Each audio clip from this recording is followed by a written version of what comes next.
In the delivery room, seconds dictate outcomes.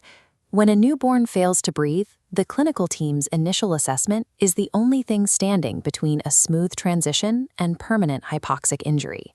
Most newborns transition from a fluid-filled uterine environment to breathing room air without any help, but 5 to 10% require some form of intervention. In those moments, precision is critical. The 2025 updates from the American Heart Association and the American Academy of Pediatrics pivot how we handle those interventions. The focus moves away from rigid, clock-based proceduralism to honoring the infant's physiological timeline, aiming to reduce the risk of iatrogenic harm. For years, this has been the baseline muscle memory, the 8th edition algorithm. Now look at the 9th edition. The overall architecture remains, but the structural modifications within it are highly targeted. Notice the very top of the timeline. Before any respiratory intervention begins, 2 distinct new steps have been added: birth and initiate cord management plan. Complying with these guidelines means unlearning established habits.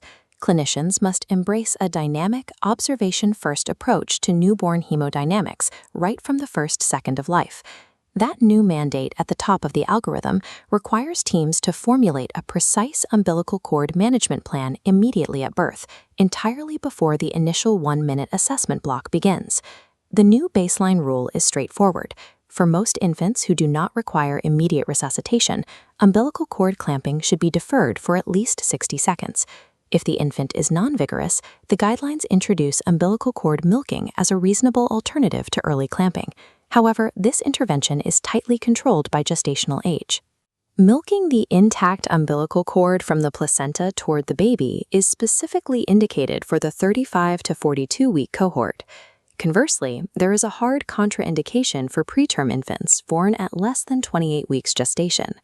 The data shows a direct correlation between intact cord milking in micropreemies and an increased risk of severe intraventricular hemorrhage. The fragile vasculature in the preterm brain cannot safely accommodate the rapid fluid shifts. Moving down to the airway assessment, the 9th edition explicitly removes a previously standard practice from the initial sequence: routine suctioning. The updated steps are to warm, maintain normal temperature, dry, position the airway, and then only stimulate and clear that airway if needed. Deliberate observation and deferred clamping often provide superior physiological stabilization compared to immediate reflexive interventions. If those initial steps fail to stabilize the heart rate, the algorithm shifts to positive pressure ventilation, or PPV, and supplemental oxygen. This chart compares the old and new target oxygen saturation parameters. Notice that the 1-minute, 60 to 65% target has been completely removed. The table now strictly begins at the 2-minute mark. Physiological data proves that a pulse oximeter reading within the first 60 seconds is frequently unreliable. Delaying the target metric prevents clinicians from preemptively administering excessive oxygen, avoiding premature hyperoxia. This precision extends to the initial oxygen concentration, or FiO2, which is now broken down into distinct gestational age brackets. Infants over 35 weeks start at 21% room air. Those between 32 and 34 weeks are initiated at a range of 21 to 30%. But for infants under 32 weeks, the physiological requirement is elevated. Their initial setting must start at 30% FiO2 or higher. The mechanics of ventilation have also been recalibrated. The acceptable ventilation rate target now spans a broader range of 30 to 60 breaths per minute. Meanwhile, the initial peak inflation pressure, or PIP, has been simplified to establish a new baseline of 20 to 25 centimeters of water. There is a specific exception based on gestation. For infants over 32 weeks, the acceptable PIP range shifts higher to 25 to 30 centimeters. Oxygen and pressure are no longer applied via blanket standards. They are precise medications, titrated entirely on the gestational age of the patient. Initiating positive pressure ventilation also requires a critical behavioral shift from the clinical team. Previously, clinicians had a rigid 15-second window. If the heart rate wasn't climbing by that mark, you escalated immediately.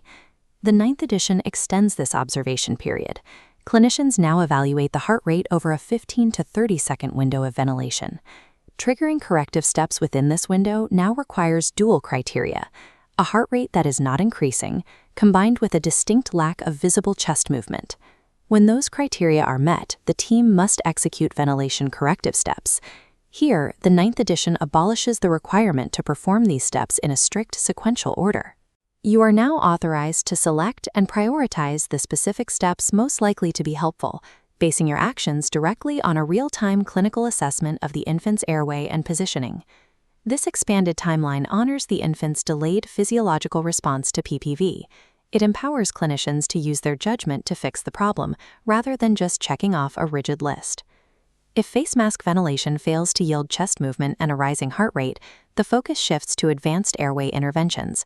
The 9th edition elevates the status of the laryngeal mask in these scenarios. A laryngeal mask is no longer categorized merely as a rescue alternative. It may now be used as a primary device to initiate ventilation if intubation is unfeasible. For intubation, this data matrix shows the updated endotracheal tube sizing parameters, which have been heavily recalibrated for extreme prematurity.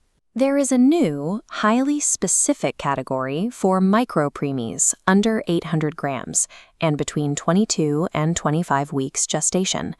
The standard is now a 2.5 millimeter inner diameter tube, with a 2.0 millimeter tube listed as an optional consideration. Because of this, the weight cutoffs for larger tubes have shifted upward. For example, the 3.0 millimeter tube is now capped at 2,200 grams.